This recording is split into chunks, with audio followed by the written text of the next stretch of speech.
El mundo no es como te han contado. Hay historias que te calan hasta los huesos, y entonces tu vida cambia para siempre. Estoy aquí para mojarme de verdad. Estoy aquí para contarte lo que he descubierto en mis viajes y en mis investigaciones. Me llamo Lourdes Gómez y esto es lo que te contaría en una noche de lluvia.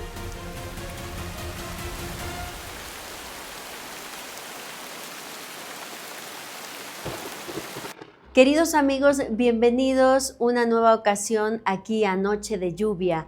Gracias de corazón por estar al otro lado de la pantalla, por acompañarme semana a semana en este viaje a través de lo desconocido, del misticismo, de la espiritualidad, en definitiva, del misterio.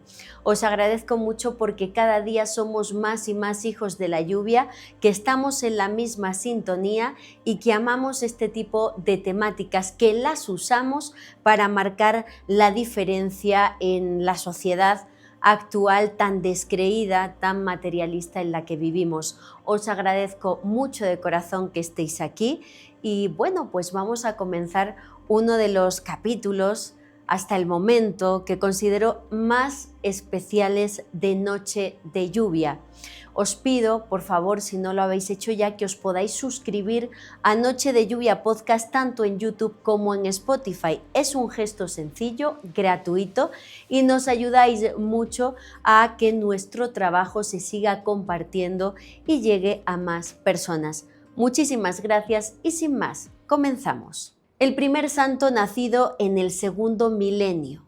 Un santo que no viste hábito, que no parece medieval, que es de nuestro tiempo.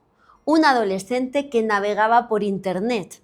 Un joven que usó Internet para hablar de Dios y de la Virgen María. Un adolescente que obra milagros. Un adolescente que acaba de ser canonizado por la Iglesia Católica. Las imágenes que le representan como San Carlo Acutis muestran a un chico con tenis, con zapatillas de deporte, con playera, con sencilla camiseta, incluso con mochila de estudiante, con audífonos. Él es San Carlo Acutis, al que muchos llaman el influencer de Dios. Ya es santo de la Iglesia Católica desde el domingo 7 de septiembre de 2025, en una canonización en la que estuve presente, en la Basílica de San Pedro de la Ciudad del Vaticano, en el corazón de Roma, en el corazón de la cristiandad. La primera canonización celebrada por el Papa León XIV. Fue un momento muy especial de mi vida y de la de millones de personas. Conozcamos quién es Carlo Acutis, repasemos a fondo los momentos más fascinantes de este evento y también, muy atentos, la llamada profecía de Carlo Acutis. Comenzamos. El 12 de octubre de 2006 falleció en el Hospital San Gerardo de Monza, en Italia, el joven de 15 años Carlo Acutis. La leucemia acabó con su vida en tan solo unas semanas. Su familia, abatida, especialmente su madre Antonia, quedó impactada cuando al velorio, al funeral, llegaron cientos de personas que ellos jamás habían visto. No lograban entender qué hacían allí y qué conexión podían tener con Carlo.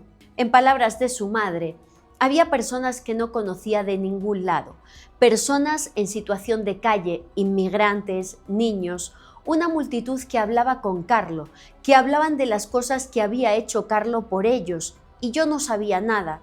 Fui descubriendo, a través de sus relatos, la vida de mi hijo. Aquella multitud de personas en el funeral de Carlo Acutis fue el inicio de una carrera por la santidad que, sin embargo, había nacido mucho antes. Nació en 1991, cuando llegó al mundo el joven millennial más especial de la Iglesia Católica, Carlo Acutis, a quien millones de personas aclaman como el santo de Internet. Carlo nació en 1991 en Londres, en una familia italiana de clase media. Sus padres, Andrea Acutis y Antonia Salzano, trabajaban en Inglaterra en esos momentos, pero tras la llegada de Carlo, regresaron a Italia y se instalaron en la ciudad de Milán. Desde pequeño el niño manifestó un gran interés por la religión católica. Si bien es cierto que nació en el seno de una familia creyente, sus padres no eran practicantes y por lo tanto las influencias religiosas del pequeño le sobrepasaron. Carlos saciaba su curiosidad en las escuelas católicas en las que estudió, como la Escuela de las Hermanas Marcelinas o el Liceo Clásico León XIII, y su madre decidió estudiar teología para poder responder con mayor conocimiento las preguntas de su hijo. A muy corta edad, Carlo Acutis mostraba especial interés por el sacramento de la Eucaristía, costumbre que desde el punto de vista de la teología católica habría establecido Jesús de Nazaret durante la última cena, repartiendo pan y vino como unión con el cuerpo y la sangre de Jesucristo. Para Carlo Acutis, la Eucaristía era una autopista que lleva al cielo, y él no quería esperar tanto tiempo para alcanzarlo. Con 7 años le dijo a sus padres que quería hacer la primera comunión, y como todavía le quedaban algunos años para recibir el sacramento, la familia consultó con un conocido que era miembro de la Iglesia, Monseñor Pasquale Macchi, ex secretario del Papa Pablo VI. Temiendo que aquello fuera un capricho, este padre pidió hablar con Carlo y escuchó las razones del pequeño para adelantarse al sacramento. La conclusión fue que tenía la madurez espiritual suficiente como para tomar la sagrada forma y decidieron acceder a sus deseos.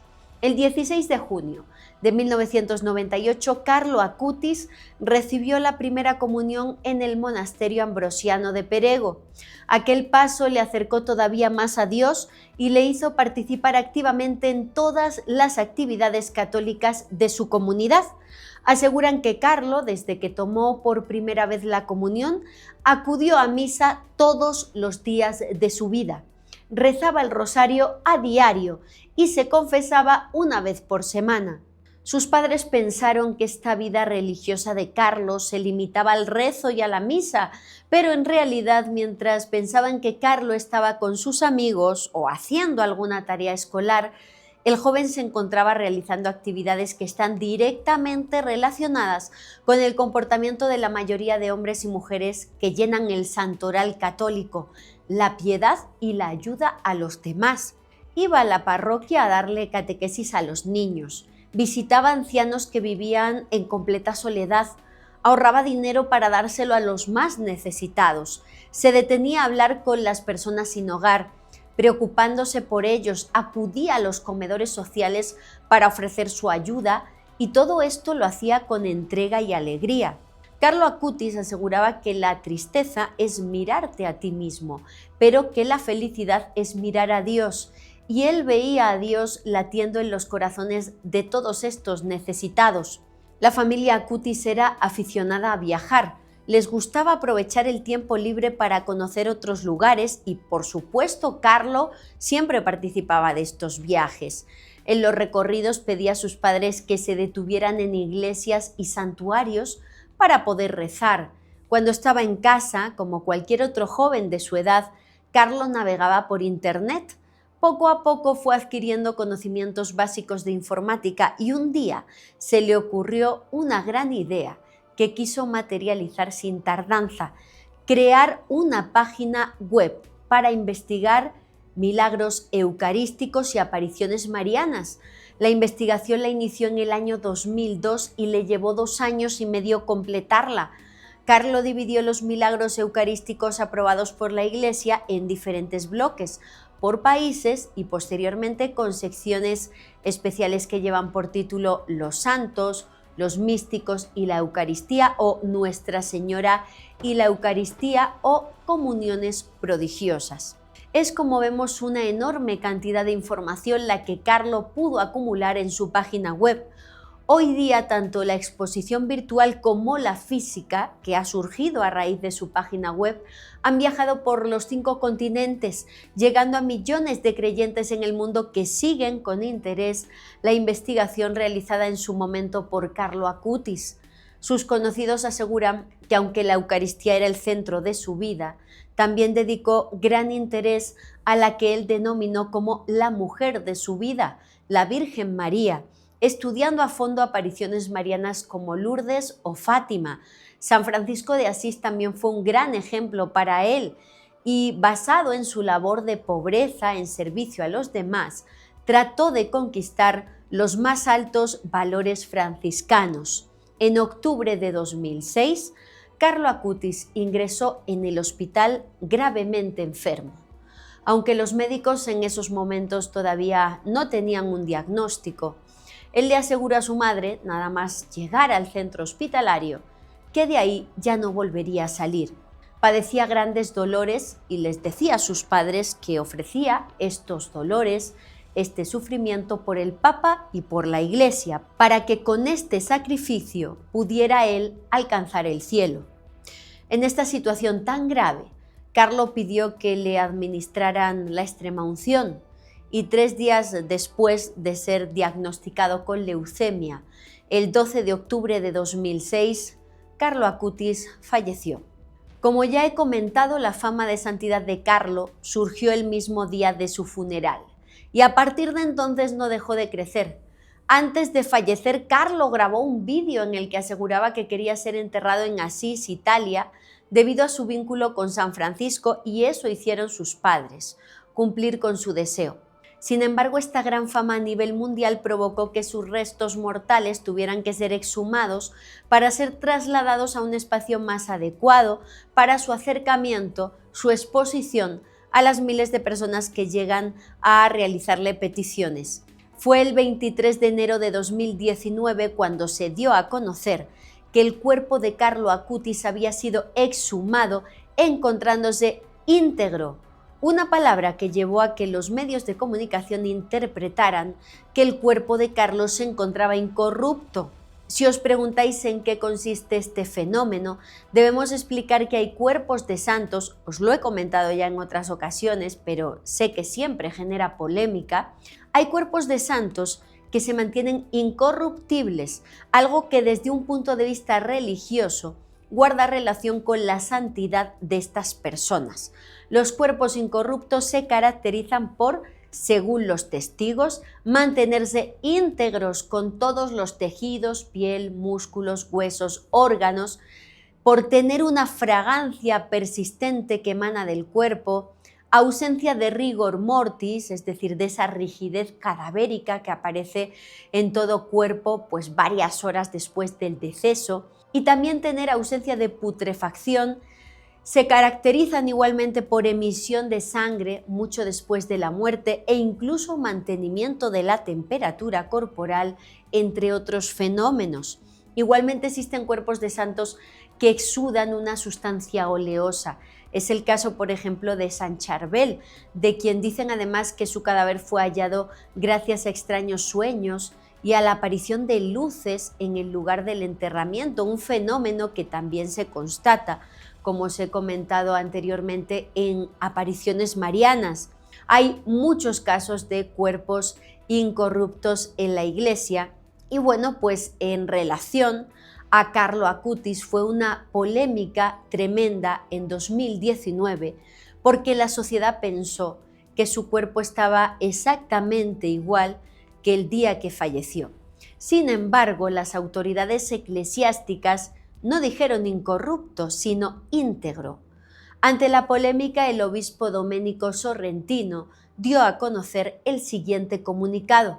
En el momento de la exhumación en el cementerio de Asís, que tuvo lugar el 23 de enero de 2019 con vistas al traslado al santuario, fue encontrado en el normal estado de transformación propio de la condición cadavérica. Sin embargo, como el entierro no duró muchos años, el cuerpo, aunque transformado, pero con las distintas partes todavía en su conexión anatómica, fue tratado con aquellas técnicas de conservación e integración que se practican habitualmente para exponer dignamente los cuerpos de los beatos y santos a la veneración de los fieles. Una operación que se realizó con arte y amor. La reconstrucción de la cara con una máscara de silicón resultó especialmente exitosa. Entonces, estaba íntegro en 2019 con conexión anatómica, pero lo que vemos es una máscara de silicón, una reconstrucción digna del rostro de Carlo Acutis. Entre 2006 y 2019 el cuerpo de Carlo Acutis había conservado todos sus órganos. De esta forma, su corazón fue trasladado a un relicario destinado a la oración y a su culto en la Basílica de San Francisco de Asís. El 6 de octubre de 2019 los restos de Carlo fueron llevados hasta la iglesia de Santa María Mayor en Asís y el 1 de octubre de 2020 su tumba quedó abierta para exponer su cuerpo a la veneración de los fieles. Los restos de Carlo están en una tumba con paredes de cristal y su rostro, como apuntábamos, está cubierto con esa máscara extraordinariamente parecida al rostro que Carlo tenía. Cabe señalar que también existen reliquias peregrinas de Carlo Acutis que viajan por todo el mundo, siendo veneradas por los fieles. Tuve la oportunidad de conocer en Colombia a Luis Alberto Sánchez, custodio de las reliquias de Carlo Acutis en Colombia, quien nos habló a mi esposo Johanan y a mí de todos los lugares a los que viajan las reliquias que resguarda, siendo reliquias de primer grado, parte del cuerpo y del cabello de Carlo Acutis. Sus reliquias peregrinas han sido precisamente las que han llevado a Carlo Acutis hasta la canonización. El 12 de octubre de 2010 se produjeron unos hechos sobrenaturales en Brasil. En la capilla de Nuestra Señora Aparecida en Campo Grande se veneró una reliquia de Carlo Acutis y allí estaba Mateus, un niño gravemente enfermo de páncreas. Su situación era muy compleja, vomitaba todo lo que comía, el dolor era terrible y a esas alturas ya no le quedaba mucho tiempo. El niño Mateus y su abuelo se acercaron a la reliquia de Carlo y bueno, pues el niño pidió dejar de vomitar y a partir de entonces ya no vomitó más. Cuando se le realizaron los exámenes médicos pertinentes, los doctores llegaron a la conclusión de que había sido curado. La documentación fue enviada a la congregación, al dicasterio para las causas de los santos en el Vaticano y finalmente elevada al Papa Francisco, quien el 21 de febrero de 2020 aprobó oficialmente el proceso de beatificación.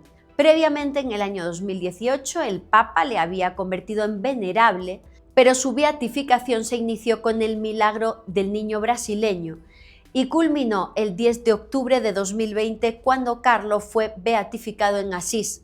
El 23 de mayo de 2024, el Papa Francisco reconoció un segundo milagro llevado a cabo por intercesión de Carlo Acutis. El hecho extraordinario se obró en Valeria Valverde, una joven de Costa Rica que sufrió un grave accidente en bicicleta. Como resultado quedó gravemente herida e incluso con el cerebro expuesto. Los médicos dijeron que la posibilidad de que sobreviviera era prácticamente nula.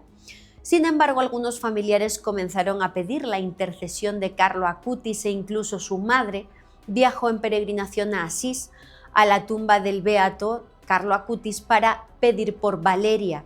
Coincidiendo con la llegada de su madre a la tumba de Carlo, Valeria comenzó a respirar por sí misma y recuperó el habla y el movimiento. Tras una ardua investigación, el Dicasterio para las Causas de los Santos y el Papa Francisco aprobaron en 2024 este milagro que ha convertido en santo a Carlo Acutis. En el año 2023, Carlo fue uno de los santos patronos de la Jornada Mundial de la Juventud de Lisboa. Millones de jóvenes le aclamaban como el santo millennial, el santo patrón de Internet, y se ha convertido en un ejemplo muy cercano para los adolescentes de toda la cristiandad.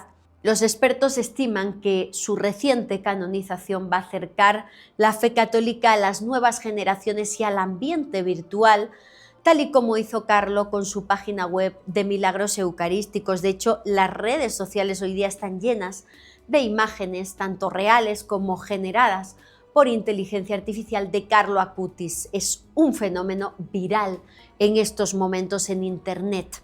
En 2024, tras la aprobación de ese milagro, el Vaticano dio a conocer fecha y lugar para la canonización de Carlo Acutis. Fue el Papa Francisco quien señaló que sería proclamado santo entre los días 25 y 27 de abril de 2025 en Roma, durante un evento conocido como el Jubileo de los Adolescentes. Sin embargo, estos eventos quedaron paralizados a causa del fallecimiento del Papa Francisco el pasado 21 de abril de 2025, tan solo una semana antes de la fecha prevista para la canonización de Carlo Acutis.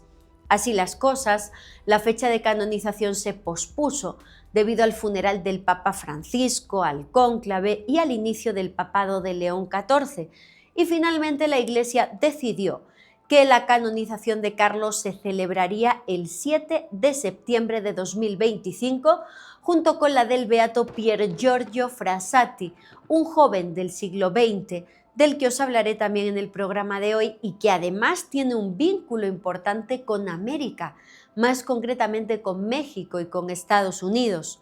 Entonces, tras estos cambios, finalmente llegó el 7 de septiembre de 2025. Desde 3 días antes de la canonización, en la Plaza de San Pedro del Vaticano lucían carteles enormes con las imágenes de Carlo Acutis y Pier Giorgio Frassati. Todas las tiendas de souvenirs del Vaticano y de sus alrededores tenían imágenes de los santos, especialmente de Carlo Acutis, quien se ha convertido en un grandísimo referente para los jóvenes.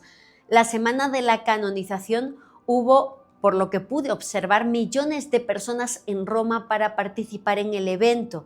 Diferentes grupos de católicos, especialmente jóvenes, llegados desde todas las partes del mundo. Especialmente observé a muchos del continente africano, del continente asiático y por supuesto de la propia Italia, también muchas personas de España, de Latinoamérica, en fin, un fenómeno con dimensiones mundiales.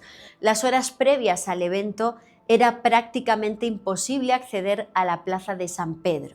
Os muestro imágenes de las interminables filas de personas tratando de ingresar. La fila daba prácticamente la vuelta al perímetro de la Ciudad del Vaticano. Estamos hablando de miles y miles, cientos de miles de personas. Los que lograron entrar a la zona principal de la Plaza de San Pedro con sillas colocadas por todo el perímetro eran personas con invitación especial.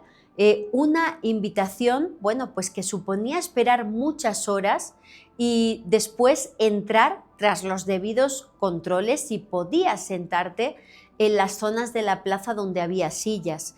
Estamos hablando de invitaciones dirigidas sobre todo a sacerdotes, religiosas, a familiares, a personas vinculadas con el Vaticano y con la Iglesia y principalmente a grupos católicos de todos los países del mundo que tienen asociaciones y apostolados vinculados con Carlo Acutis y Pier Giorgio Frassati, tanto de sus diócesis en Italia como de diferentes partes del mundo, porque hay asociaciones católicas centradas, por ejemplo, en extender el legado de Carlo Acutis casi en todos los países del mundo. Eso para la zona de la plaza donde hay sillas. La parte donde no hay sillas es la que iban a ocupar las filas de miles y miles de personas que estaban rodeando el perímetro de la basílica para intentar ingresar. Ciertamente es un proceso largo, cansado, teniendo en cuenta el implacable sol que hacía ese día en Roma. Estamos hablando de personas de todas las edades, bebés, niños, ancianos, no solo jóvenes, estaban ese día en la plaza todo tipo de personas, muchas familias, personas de todas las edades. Pude observar durante la canonización que había puestos dentro de la plaza con pequeños toldos, especialmente enfocados a resguardar allí a los más vulnerables, a personas como por ejemplo ancianos en sillas de ruedas.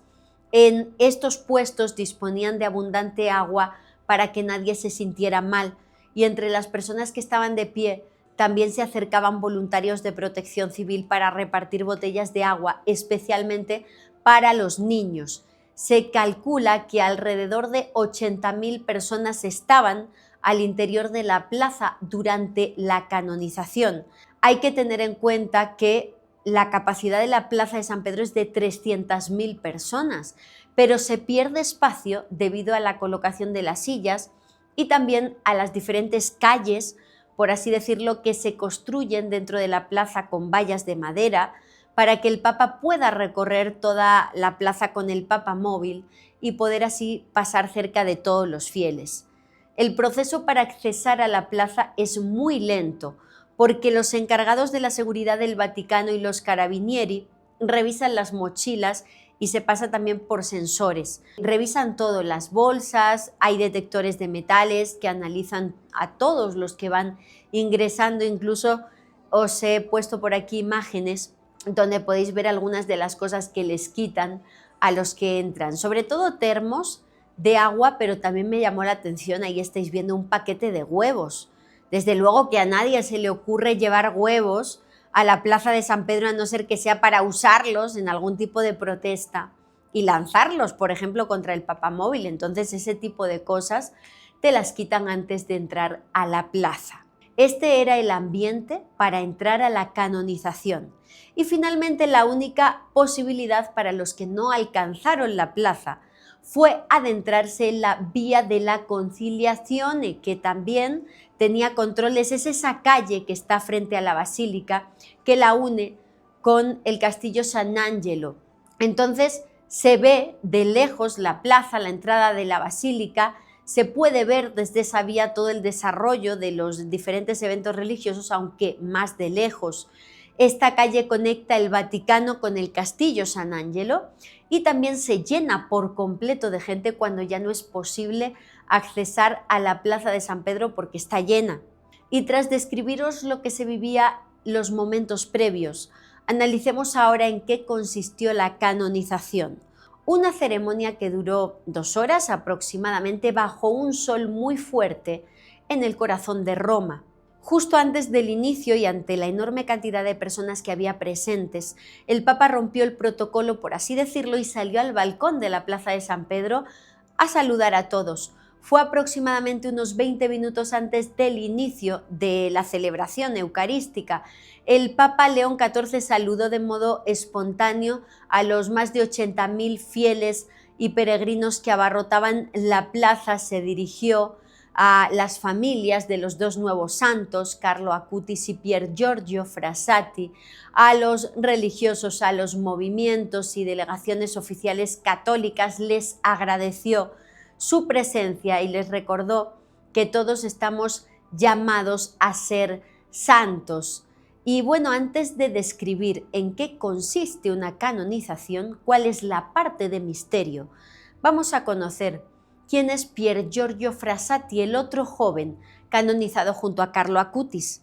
Pier Giorgio Frassati nació el 6 de abril de 1901 en Turín, en Italia, en el seno de una familia acomodada, de clase alta. Su padre, Alfredo Frassati, fundó un periódico importante de Italia, La Stampa, y desde muy joven Pier Giorgio estuvo muy vinculado con la Iglesia y sobre todo con el servicio a los más desfavorecidos de la sociedad. A los 17 años se unió a la Sociedad de San Vicente de Paúl, sirviendo a los pobres, también a los soldados tras la Primera Guerra Mundial, a los veteranos, y formó parte de la Tercera Orden de Santo Domingo, una rama laica de los dominicos. Frassati fue un comprometido activista católico a través de Acción Católica Italiana y de la Federación Universitaria Católica Italiana. De hecho, el día de la canonización había en la Plaza de San Pedro cientos de banderas de Acción Católica Italiana. Pier Giorgio Frassati defendía la doctrina social de la Iglesia, esa rama de pensamiento católico inaugurada por el Papa León XIII, de la que ya os he hablado en otras ocasiones, que se preocupa por los derechos de los trabajadores, por los obreros, por la situación social de las personas, estando al lado de los que más sufren en las sociedades de nuestro tiempo. Y tanto le interesaba a Frassati la doctrina social de la Iglesia, que estudiaba ingeniería para trabajar en el sector minero y estar cerca de los operarios más pobres. Quería hacerlo, decía, para servir mejor a Cristo entre los mineros. Y a nivel político, Frassati se opuso al fascismo. Se opuso frontalmente a Mussolini, al fascismo emergente en Italia en aquellos momentos. Incluso fue detenido al levantar su voz contra el fascismo. Fue arrestado en Roma mientras protestaba junto al Congreso de la Juventud Obrera Católica de 1921. Otro aspecto muy destacado de Frassati es su vínculo con la naturaleza, concretamente con la montaña. Pier Giorgio Frassati era alpinista y esquiador. Encontraba en las montañas una conexión espiritual.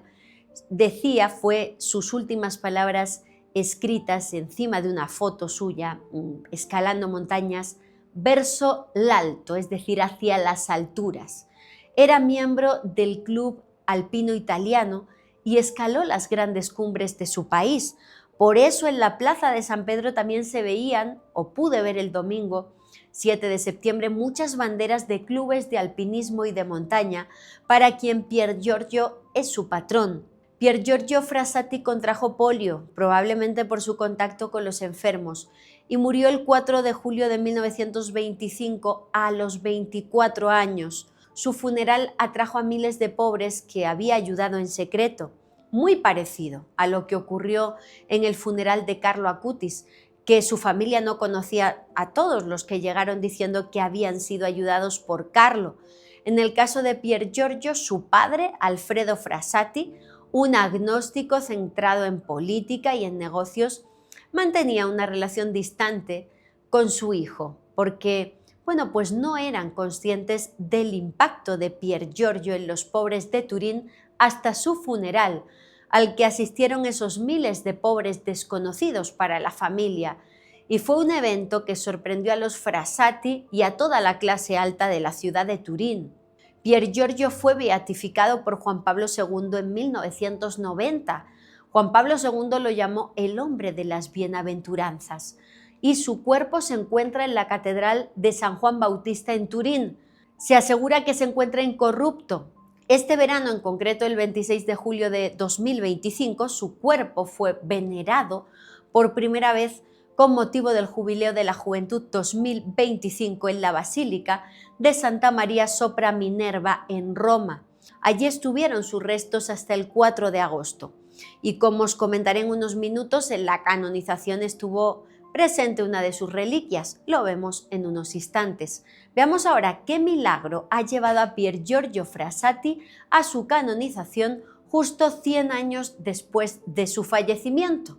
Bien, pues sucedió en el 2017 y se obró en Juan Manuel Gutiérrez, un sacerdote de Estados Unidos de origen mexicano, nacido en la Ciudad de México, que por aquel entonces estaba estudiando en el seminario. Era seminarista en el Seminario San John en Camarillo, California. Aficionado a los deportes, Juan Manuel solía jugar al fútbol y al baloncesto con otros seminaristas.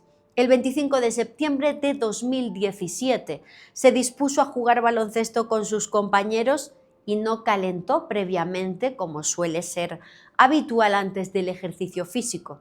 En mitad del partido, Juan Manuel sintió en sus palabras como si le golpearan el tobillo derecho e incluso escuchó un sonido raro, una especie de chasquido procedente de esa parte de su cuerpo. Con angustia se dio cuenta de que no podía caminar bien. En los siguientes días seguía con malestar, con dolor, con problemas de sueño. Finalmente, en el hospital le hicieron una radiografía que no mostraba rotura de huesos, pero pensaron que podría tener algo muscular. Juan Manuel también fue revisado por otro seminarista, compañero suyo, René, quien tenía estudios de medicina, y declaró este seminarista con estudios médicos. En el proceso de canonización de Pier Giorgio Frassati dijo lo siguiente: le recomendé a Juan Manuel caminar con muletas, estaba hinchado por todas partes y realmente no podía palpar gran parte porque la hinchazón era tan grande que todo estaba azul. Una resonancia magnética reveló semanas más tarde que Juan Manuel tenía un desgarro grave en el tendón de Aquiles. La cirugía que necesitaba para curarse es muy cara en Estados Unidos y Juan Manuel estaba aterrado, tanto por el aspecto económico como por lo que estuvo leyendo de las infecciones que se podían provocar por esta cirugía y por el proceso de recuperación que afectaría a sus notas académicas en el seminario. Juan Manuel asegura que pensó: creo que necesito ayuda desde arriba. Y en esos momentos, dice Juan Manuel, le cruzó por su mente un pensamiento. Pensó: tengo que hacer una novena y en sus palabras dijo: tenía un susurro en mi cabeza que me decía: ¿por qué no vas a ver al beato Pier Giorgio Frassati? Recuerdo que pensé: sí, es una buena idea. Juan Manuel no sabía demasiado sobre Pier Giorgio Frassati, pero ese pensamiento se volvió recurrente en su mente y por tanto se puso a investigar en YouTube. Allí encontró aquí algo de información. Descubrió que era aficionado Pier Giorgio al deporte como él, y por eso en noviembre de 2017 Juan Manuel Gutiérrez, el seminarista mexicano en Estados Unidos, ofreció una novena al beato Pier Giorgio Frassati. Hizo la novena en el seminario, según explicó, en el tiempo reservado para que los seminaristas realicen adoración eucarística, adoración a la presencia de Jesús en la Sagrada Forma, y según su testimonio, en su novena, que es una oración de 9 días de seguido para pedir algo en concreto, Juan Manuel asegura que él no pedía ser curado. Él dice que decía en su novena, en sus palabras: Señor, por intercesión del beato Pier Giorgio Frassati, te pido que me ayudes en mi herida. Y asegura, poned atención, asegura que le pasó algo impactante al iniciar la novena. Me emocionó estas cosas, la verdad que a mí me fascinan. Dice Juan Manuel que de repente, en su cabeza, él dijo: prometo que si sucede algo inusual, se lo informaré a quien sea necesario. Eso se dijo Juan Manuel a sí mismo. Y en sus palabras, esa parte me sorprendió. Me pregunté: ¿de dónde ha venido eso? Como si alguien hubiera susurrado ese pensamiento en su conciencia, como si algo hubiera intervenido en su oración privada y silenciosa. Unos días después, entró a la capilla del seminario para seguir con su novena. Poned atención, que esto es de verdad fascinante. Ese día no había nadie más en la capilla, solo estaba él. Y asegura que le sucedió algo extraordinario. Explica Juan Manuel: sentí un calor alrededor del área de mi lesión mientras me arrodillaba y oraba. Era leve, pero fue aumentando poco a poco, y por un momento pensé que un enchufe de la electricidad se estaba incendiando. Busqué el fuego, pero no había fuego allí. Recuerdo mirarme al tobillo y pensar: qué extraño, porque podía sentir el calor. Asegura que en esos momentos pensó en cosas que él había escuchado en diferentes encuentros católicos, como que a veces el calor en el cuerpo se asocia con sanación de Dios. En esos momentos Juan Manuel Gutiérrez miró hacia el sagrario, que contenía las hostias consagradas, y comenzó a llorar. Dice él: le dije al Señor en mi corazón: no puede ser, no porque no tengas el poder para sanarme, sino porque sé que no tengo la fe para algo así. Y eso me conmovió. Ese día Juan Manuel dejó de usar el aparato ortopédico que utilizaba para inmovilizar su pie lesionado. En sus palabras, simplemente ya no lo necesitaba. Y días después, el cirujano ortopédico que tenía que examinar su lesión y comenzar a preparar la cuestión de la cirugía, al hacerle pruebas, certificó que el estado en esos momentos del tendón de Juan Manuel no era el que mostraba la resonancia magnética anterior a la novena. Su tendón estaba conectado y sin signos de desgarro. El cirujano no salía de su asombro y le dijo: tienes que tener a alguien ahí arriba cuidándote. Juan Manuel cumplió su promesa e informó de forma discreta a varias personas vinculadas al dicasterio para las causas de los santos, y tras varios años de investigación se ha certificado el milagro médico que ha llevado a la canonización de Pier Giorgio Frassati. Es una historia fascinante y sobre todo la parte de ese calor de sanación. En próximos episodios profundizaré más en esa cuestión. Y continuando con nuestro relato, ahora sí, vamos a analizar cómo fue el momento en el que Carlo Acutis y Pier Giorgio Frassati se convirtieron en santos el pasado domingo 7 de septiembre, en una celebración en el corazón del Vaticano donde estuve presente. Una canonización en la Iglesia Católica Es el momento en el que a una persona se le proclama santo o santa. Proclamando santo o santa a una persona, se reconoce el poder de su santidad, de sus virtudes, y se les propone como modelo de vida, pero también como intercesores, es decir, desde el punto de vista de la Iglesia, los santos son capaces de intervenir, de interceder ante Dios para ayudar a las personas que les soliciten ayuda a través de la oración. Considero importante decir esto, porque siempre son ataques y ataques y ataques cuando yo hablo de imágenes católicas o de santos. Mucha gente desde el desconocimiento dice idolatría, no se adora a la imagen, es una representación de algo que está por encima y no se pide un milagro a ese santo, se pide la intercesión. Es Dios, desde el punto de vista católico, quien finalmente obra ese milagro por intercesión de estas personas cuyo modelo de vida se reconoce y por eso se les nombra santos y santas. Y hay 4 pasos, por así decirlo, para que una persona sea santa. En primer lugar, se le nombra siervo o sierva de Dios, el obispo de la diócesis a la que pertenezca la persona y el postulador de la causa, que es la persona que inicia, que incoa el proceso y pide a la Iglesia al inicio del proceso de investigación para que una persona sea santa. Entonces el obispo y el postulador presentan ante la Santa Sede un informe sobre la vida y las virtudes de esa persona. Y el dicasterio para las causas de los santos examina la documentación y, si deciden apoyar la causa, proclaman el llamado decreto nil obstant, que lo que dice es que nada impide iniciar la causa y por tanto ya se le nombra a esa persona siervo o sierva de Dios. Se admite a trámite. En palabras sencillas, si el dicasterio, si esta institución vaticana para las causas de los santos, aprueba que lo que dice el informe sobre las virtudes de esa persona es cierto. Una vez que ya se ha admitido a trámite, en la diócesis a la que pertenezca el siervo o la sierva de Dios, se forma un tribunal bajo el mandato del obispo, que recibe testimonios de aquellos que conocieron a esa persona. Y también se forma en la diócesis una comisión de expertos que analizan los escritos de ese siervo o sierva de Dios para ver si son conforme a la ortodoxia católica.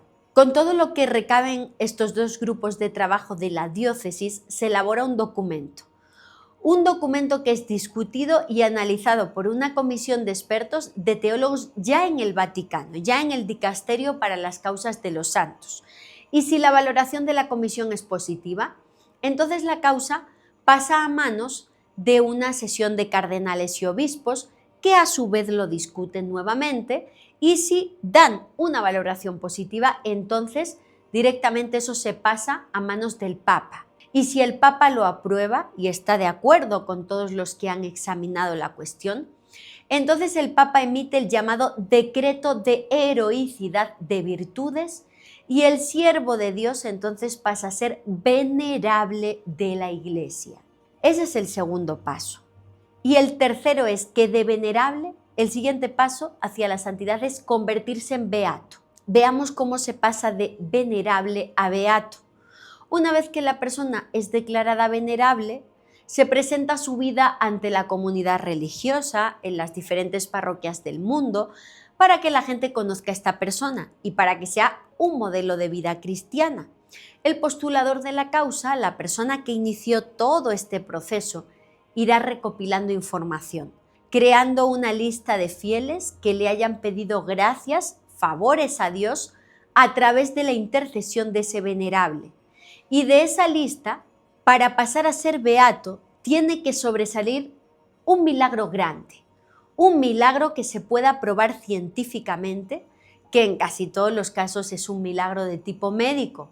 Cuando se produce una curación, un milagro médico por intercesión del venerable, entonces se investiga en la diócesis en la que se haya producido el milagro. Se analizan los hechos, la documentación médica, los testigos.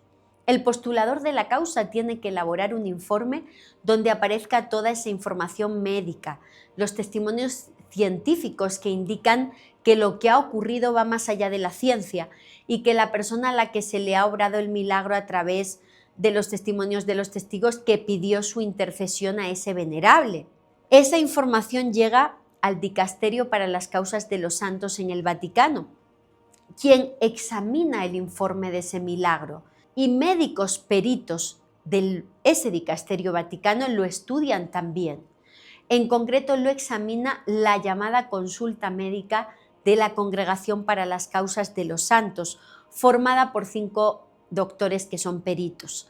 Y si los doctores consideran que es un milagro, que no hay una explicación médica para esa curación, entonces se lo hacen saber al dicasterio y un grupo de teólogos analiza el milagro y su relación con el venerable.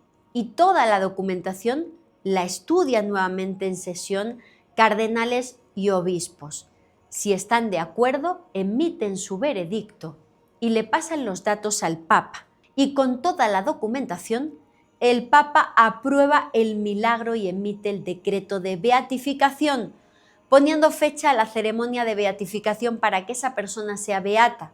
Desde el año 2005, según la normativa de la Iglesia, las beatificaciones se celebran en la diócesis que esté promoviendo la causa de esa persona y, no lo celebra el Papa, sino algún representante de él, por ejemplo, el cardenal responsable del Dicasterio para las Causas de los Santos. ¿Y cuál es el último paso, que es pasar de ser beato a santo? Pues tiene que producirse un segundo milagro médico, un milagro médico que haya sucedido después de la beatificación y por intercesión, por rezos, por ayuda de ese beato. Es un proceso idéntico al de la beatificación, se investiga, pasa por los mismos tribunales y finalmente es el Papa quien aprueba la canonización con toda la documentación médica sobre la mesa y emite el decreto de canonización para que esa persona sea santa y se pone una fecha de canonización. Y veamos ahora en qué consiste el misterioso rito de canonización.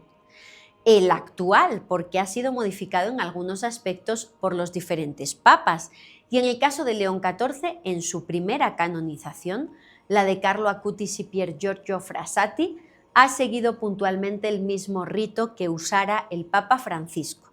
El rito de canonización tiene lugar durante la celebración de la misa. En primer lugar, lo que vimos durante la canonización de Carlo Acutis y Pier Giorgio Frassati fue cómo el Papa León XIV incensaba el altar con suaves balanceos y rodeando todo el altar, el Papa usó el incienso para purificar y santificar. El humo del incienso, poned mucha atención a esta parte, simboliza la limpieza, limpia el espacio y también santifica, convierte un lugar en sagrado. Incensar indica que la celebración que se va a llevar a cabo es sagrada y lo que es más importante, el incienso, su humo, significa que ese acto que se va a llevar a cabo se eleva. El humo se eleva, sube directamente a Dios. Durante la canonización de Carlo y Pier Giorgio vimos como el Papa León XIV, tras incensar el altar, rodeó también con humo de incienso reliquias de Carlo Acutis y Pier Giorgio Frassati presentes en la canonización. En concreto, en el caso de Carlo era su corazón y por parte de Pier Giorgio era un fragmento de un jersey, de un suéter que él utilizaba durante sus excursiones a la montaña. Como veis, el relicario de Pier Giorgio tiene forma de montaña. A continuación, tras el saludo inicial, tras decir el Papa la paz esté con ustedes, entonces se entonó en la misa el himno Veni Creator. Es un misterioso himno en el que se pide en latín que venga el Espíritu Santo. Se trata de un himno del siglo IX atribuido a un monje benedictino alemán, Rábano Mauro. Un himno que en la Iglesia se canta cada vez que se desea pedir la presencia, la asistencia del Espíritu Santo antes de algo muy importante. Por ejemplo, en el caso que nos ocupa, una canonización, pero también, por ejemplo, antes del inicio de un cónclave, de la elección de un nuevo papa, los cardenales entonan este himno para que el Espíritu Santo les ilumine en su decisión. Las primeras frases de este himno dicen: ven Espíritu Creador, visita las almas de tus fieles, llena con tu divina gracia los corazones que creaste. Entonces, la canonización comienza cuando se pide la presencia del Espíritu Santo para que bendiga, acompañe, ilumine el momento en el que una persona va a convertirse en santa. Y eso lo vimos puntualmente el domingo 7 de septiembre. Después, terminando el himno, vimos el siguiente paso de la canonización. El prefecto, el responsable del dicasterio para las causas de los santos, actualmente el cardenal Marcelo Semeraro, acompañado de los dos postuladores de las causas de canonización de Carlo y Pier Giorgio, ellos tres se acercaron al Papa para pedirle solemnemente que canonice al beato y expone ante el Papa una breve biografía del beato, en este caso de los dos beatos. Pidió después que fueran inscritos en el libro de los santos Pier Giorgio Frassati y Carlo Acutis. El cardenal expuso datos de Pier Giorgio y de Carlo, de todo lo que hemos comentado en este episodio. El cardenal Marcelo Semeraro hizo esta parte del rito ante la atenta e interesada mirada de León XIV y finalmente le informó de que ambos beatos habían sido, pues aprobada su canonización por el Papa Francisco. Ese fue el momento en el que hubo un aplauso enorme, un gran aplauso, fue muy emocionante en la Plaza de San Pedro cuando terminó esa parte del rito. Y lo siguiente fue que el Papa pidió rezar. El Papa pide orar a todos, a Dios, a Jesús, para que en sus palabras, por intercesión de la Virgen y todos los santos, sostenga con su gracia aquello que solemnemente estamos a punto de realizar.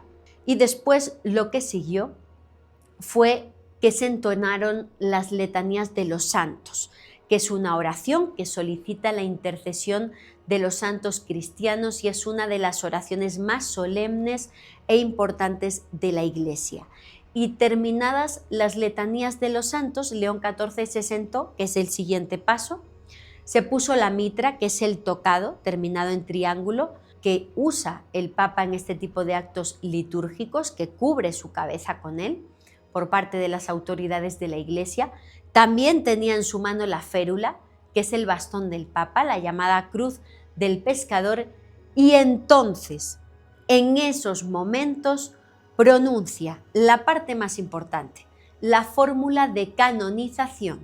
Dijo: en honor de la Santísima Trinidad, para exaltación de la fe católica y crecimiento de la vida cristiana, con la autoridad de nuestro Señor Jesucristo, de los santos apóstoles Pedro y Pablo y la nuestra, después de haber reflexionado largamente, invocando muchas veces la ayuda divina y oído el parecer de numerosos hermanos nuestros en el episcopado, declaramos y definimos santos a los beatos Pier Giorgio Frassati y Carlo Acutis y los inscribimos en el libro de los santos y establecemos que en toda la Iglesia sean devotamente honrados entre los santos.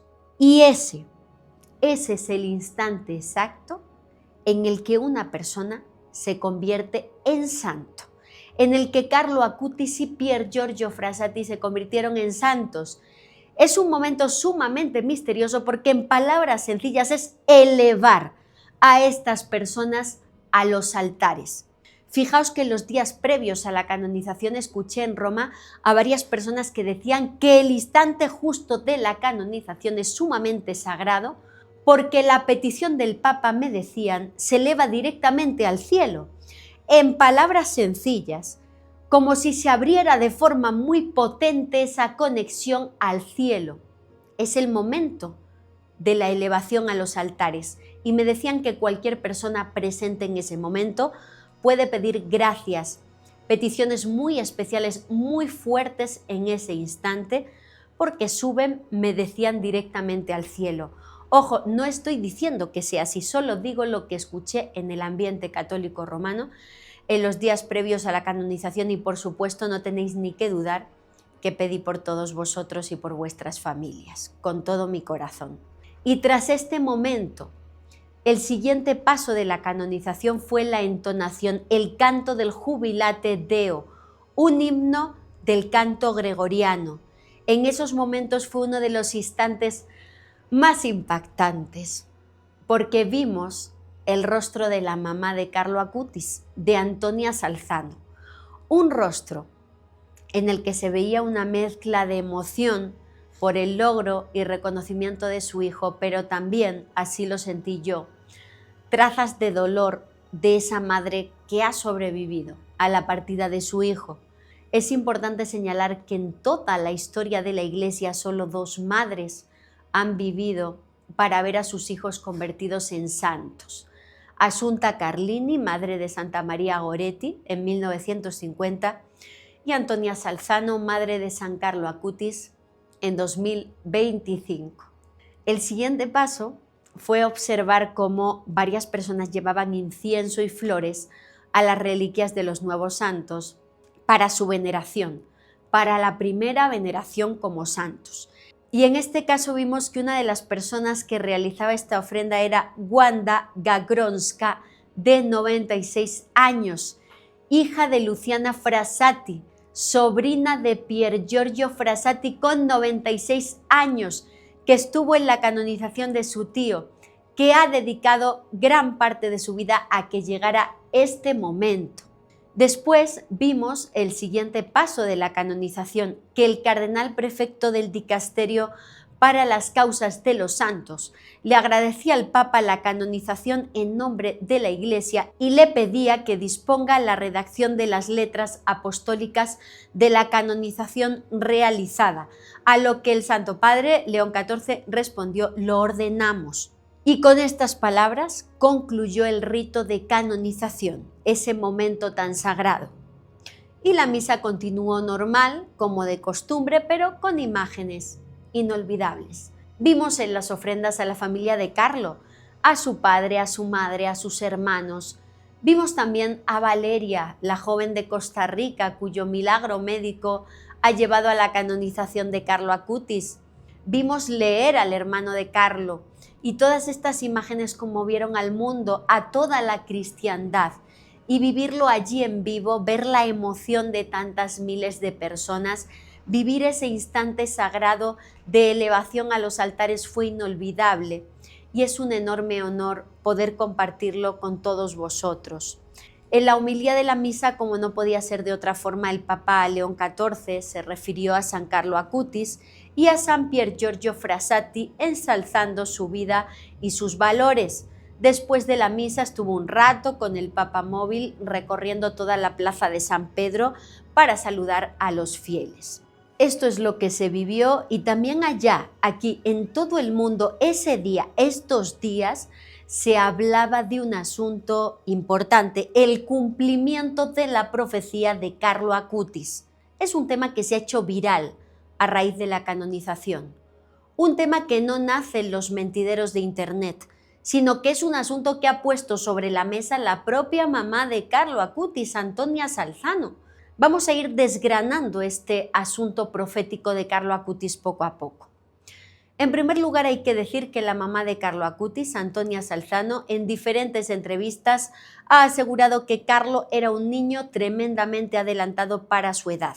En palabras de Antonia Salzano, al poco de nacer, con 3 meses, dijo su primera palabra. A los 5 meses ya hablaba. Esa precocidad también la tuvo en la vida de fe. Siempre me hacía preguntas profundas que muchas veces no sabía responder, y esto me inquietaba. Antonia también asegura que con tan solo 4 años, Carlo dijo haber contemplado a su abuelo fallecido. En palabras de Antonia, cuando tenía unos 4 años y medio, Carlo, mi padre murió. Para mí fue una tragedia. Poco después, Carlo me dijo que su abuelo se le había aparecido diciéndole que estaba en el purgatorio y que rezara por él. Entonces, a partir de ahí, Carlo empezó a orar por las almas del purgatorio. Siempre rezaba por estas almas y buscaba indulgencias por ellas. Él siempre decía que debemos rezar por las pobres almas del purgatorio, que no debemos olvidarlas y que nos ayudará mucho. Y hubo también otro suceso. La providencia me puso en el camino un sacerdote que tenía el don de la introspección de los corazones. Recuerdo que la primera vez que me recibió me confesó y me contó todos mis pecados, aunque nunca antes me había visto. También predijo que Carlo tendría una misión especial para la Iglesia y que ayudaría a muchas almas.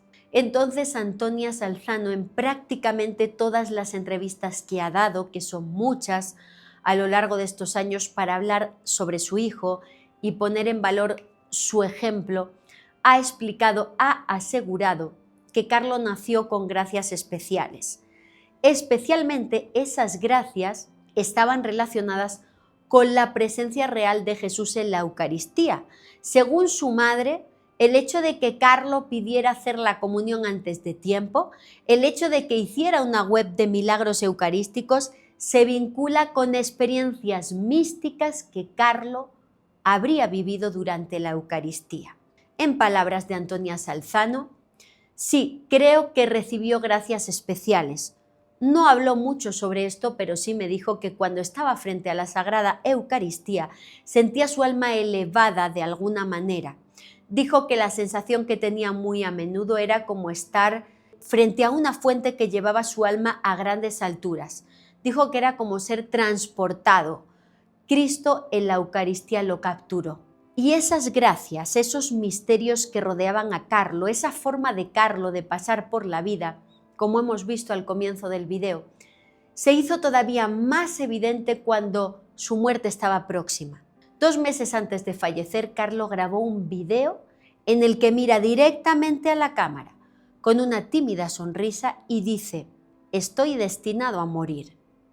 Y sigue sonriendo, aceptando con entereza esta realidad, esta triste realidad para un joven de 15 años. El vídeo fue dado a conocer por la propia madre de Carlo, que encontró esa filmación en la computadora de Carlo una vez que él ya había fallecido. Según ha contado Antonia en diferentes entrevistas, una mañana al despertar escuchó una voz interior que le decía: «Testamento». Y entonces pensó que tal vez su hijo le habría dejado su última voluntad.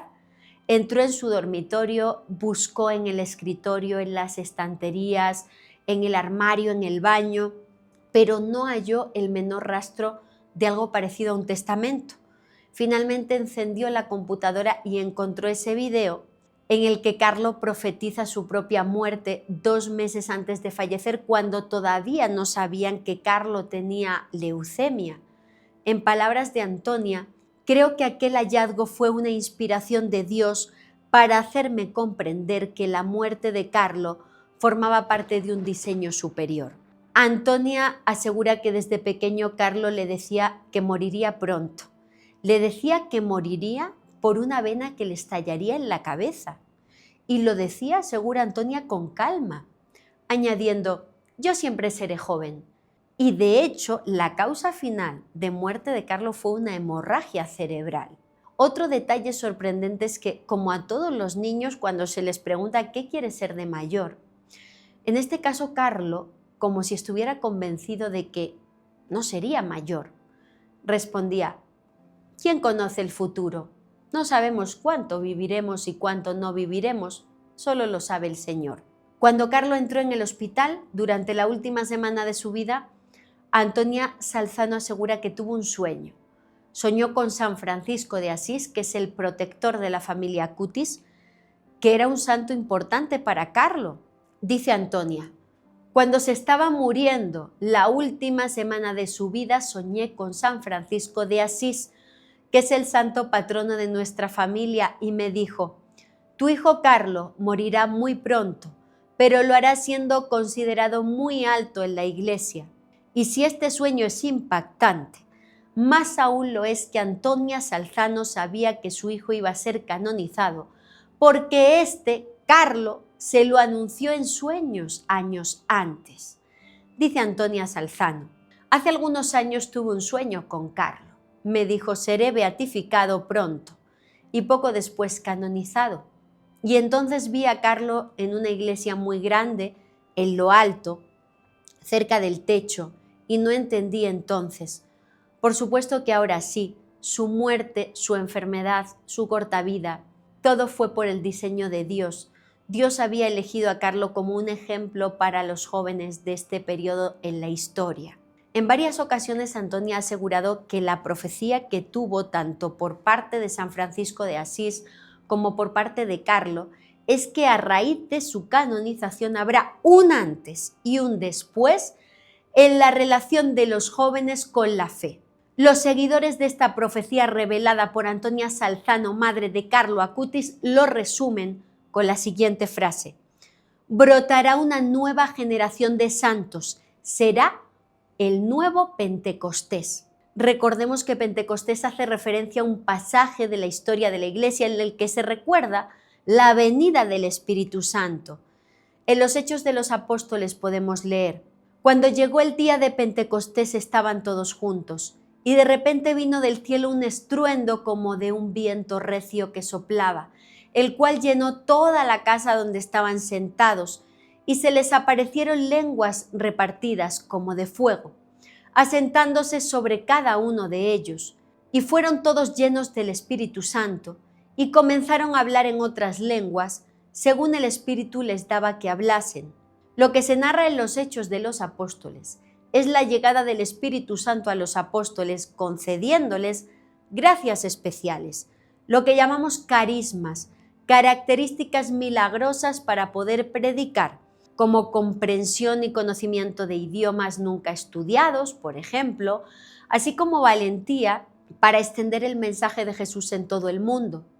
Y lo que los fieles de hoy están diciendo, a partir de los sueños proféticos de Antonia Salzano, es que la canonización de Carlo Acutis es el nuevo Pentecostés, que en este rito de canonización que hemos analizado en este episodio que acaba de ocurrir, donde hemos visto cómo se entona un himno especial para la bajada del Espíritu Santo, en una plaza de San Pedro llena de miles y miles de jóvenes, consideran los fieles que a partir de esta canonización, esos miles de jóvenes que imitan y van a imitar y se van a sentir identificados con Carlo, van a dar origen a ese nuevo Pentecostés, a esa nueva generación de santos de nuestro tiempo.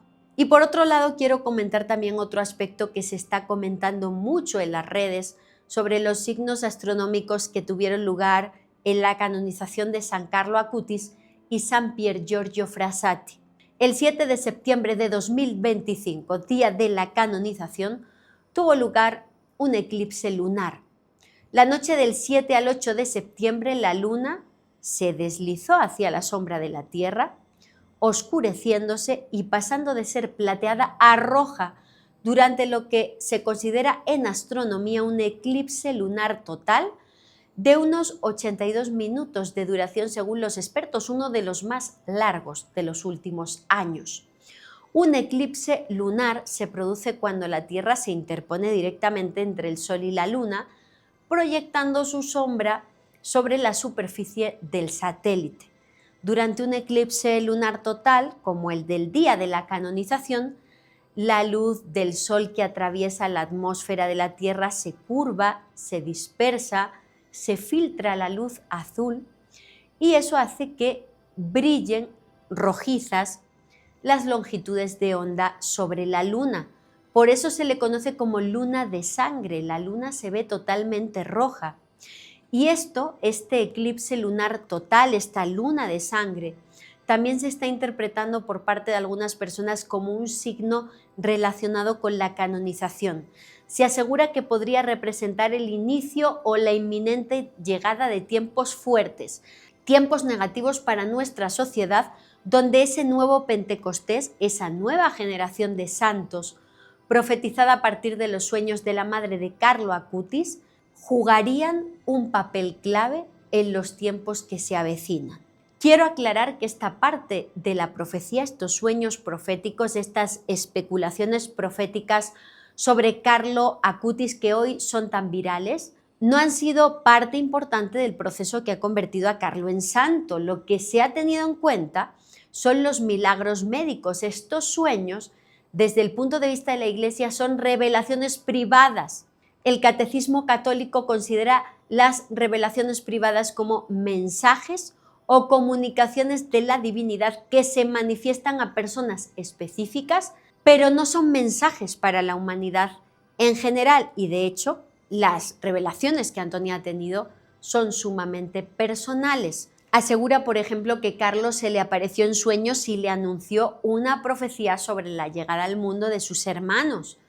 Dice Antonia Salzano: él murió en 2006, cuando yo tenía 39 años. Era hijo único y hasta entonces nunca me había preguntado por qué no había llegado más niños. Empecé a hacerme pruebas médicas más exhaustivas para ver si podríamos aumentar la familia. Incluso mi esposo y yo solicitamos la adopción de varios niños. La verdad es que no fue fácil. Al final perdí la esperanza y entonces, una noche, Carlos se me apareció en sueños y me anunció que volvería a ser madre. Al poco tiempo me quedé embarazada de mellizos. Lo increíble es que la fecha de nacimiento pronosticada por el médico era el día de la muerte de Carlo. Los chicos ya son mayores, son muy devotos. Como Carlo, van a misa, rezan el rosario. Para ellos, Carlo es uno más de la familia y viven la relación con su hermano en el cielo con mucha naturalidad. Pues hasta aquí por el momento todo lo que podemos comentar sobre la llamada profecía de San Carlo Acutis. Quiero mostraros, antes de terminar, algo muy especial para mí. Gracias a la generosidad de Luis Alberto Sánchez, el custodio de las reliquias de Carlo Acutis en Colombia, ahora en mi familia custodiamos una reliquia de segundo grado de Carlo Acutis, que es un pedacito de tela que perteneció a este joven santo y que para nosotros, que nos dedicamos al periodismo a través de los medios de comunicación y las redes sociales, es una responsabilidad, un orgullo y el recuerdo de una vida ejemplar que merece honrarse y recordarse. La Iglesia ya ha dado a conocer las fechas en las que se celebrará y honrará la vida de estos santos. San Carlo Acutis se celebrará el 12 de octubre y San Pier Giorgio el 4 de julio. Estos santos son, dentro de la Iglesia, modelos para los jóvenes. Pier Giorgio Frassati a través de sus frases, desde su lema hacia lo alto hasta su estilo de vida, que demuestra que la santidad es posible en la vida laica, en las calles, en la montaña. Desde la Iglesia se asegura que Carlo Acutis y Pier Giorgio demuestran que la santidad es accesible a todos.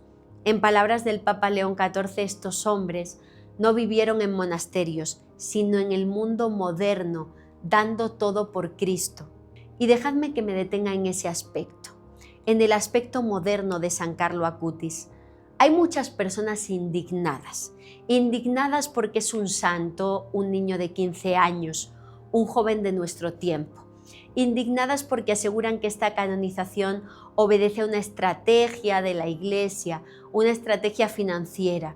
No voy a negar que Carlo Acutis genera grandes peregrinaciones. En Roma pude observar cómo todo lo relacionado con Carlo Acutis era lo más vendido en las tiendas religiosas, desde medallas a todo tipo de souvenirs. Son millones de personas las que llegan hasta Asís, en Italia, a visitar su tumba. Que cada iglesia del mundo que recibe una reliquia de Carlo Acutis multiplica de forma increíble la llegada de fieles, no lo voy a negar, todo eso es cierto y es un gran recurso para la Iglesia. Pero estamos hablando de algo más. Estamos hablando del corazón, de la emoción que causa en las personas de nuestro tiempo, especialmente entre los jóvenes, que uno pueda ser santo viviendo en nuestro tiempo. Un santo que viste tenis Nike en su tumba. Un santo en cuyas estatuas, que ya han empezado a colocarse en diferentes iglesias, tiene audífonos, auriculares, mochila. Un joven que navegaba por internet, que se disfrazaba de Spider-Man, que se bañaba en la playa. Una persona como tú, como yo, que ha sido capaz de ser santo en su vida, en la misma sociedad que nos ha tocado vivir a nosotros. ¿Cómo no va a ser importante para los jóvenes, para los niños, para todos, que no tenemos ya que ponernos en la dificultad de imitar la vida de personas que vivieron varios siglos antes que nosotros, sino que tenemos un modelo cercano de santidad al que seguir, que nos enseña que en nuestro día a día, con pequeños gestos, podemos ser santos. Esto es sumamente importante porque su madre comenta que, por ejemplo, Carlo admiraba mucho a San Francisco de Asís por su entrega a los pobres y que quería imitarle, pero él decía que en nuestro tiempo, Carlo decía que no en la parte de no comer y no dormir, que eso no podría él hacerlo. Es un joven que supo ejercer la bondad, el amor y la santidad ahora, aquí y ahora, en nuestro momento. En palabras de su madre, no tienes que mirar a Carlo como alguien perfecto. Era un niño muy conectado a su tierra, a la tierra. Era un hijo de su tiempo. Jugó con su PlayStation. También entendió, sin embargo, que estas cosas como la computadora o la PlayStation podrían reclamar una especie de tiranía sobre el alma. Podría volverse adicto, esclavo de estas cosas. Se podía perder tanto tiempo y Carlos siempre tuvo la sensación de que no podía perder el tiempo. Entonces se impuso a sí mismo que solo podía jugar a su PlayStation 1 hora por semana como máximo. Esto te da una pequeña idea de Carlo. Era un poco perfeccionista pero no obsesivo. Le encantaba comer y en un momento descubrió que estaba exagerando y se impuso a sí mismo más templanza, comer y disfrutar de la comida pero en los tiempos y de la manera apropiados. Además, tenía la costumbre de hablar mucho. Sus maestros le corregían, hacía travesuras en clase y descubrió que esto era algo difícil de superar. Era un payaso de su clase, muy divertido, escribía caricaturas, hacía dibujos en la computadora para divertir a sus amigos, pero también tenía que moderar eso para hacerlo en el momento adecuado. Era un niño normal. No era perfecto, tenía una voluntad muy fuerte y mejoró de muchas maneras. Entre sus virtudes veía Internet como una forma de llegar a las personas. Siempre trataba de ayudar a las personas, a sus amigos, en sus luchas, por ejemplo, en el tema del acoso o las drogas. En resumen, alguien normal, alguien como tú y como yo, que trató de dar lo mejor de sí a pesar de sus errores y de las dificultades de nuestro tiempo, que es santo por eso, y que nos dejó frases como estas. Todos nacemos como originales, pero muchos mueren como copias. O los hombres se preocupan por la belleza de su cuerpo y no se preocupan por la belleza de su alma. Gracias, San Carlo Acutis, influencer de Dios, ciberapóstol, patrón de Internet, primer santo del segundo milenio. Gracias por tanto. Recordad que estoy aquí para mojarme de verdad, que estoy aquí para contaros lo que he descubierto en mis viajes y en mis investigaciones. Me llamo Lourdes Gómez y esto es lo que te contaría en una noche de lluvia. Hasta la próxima.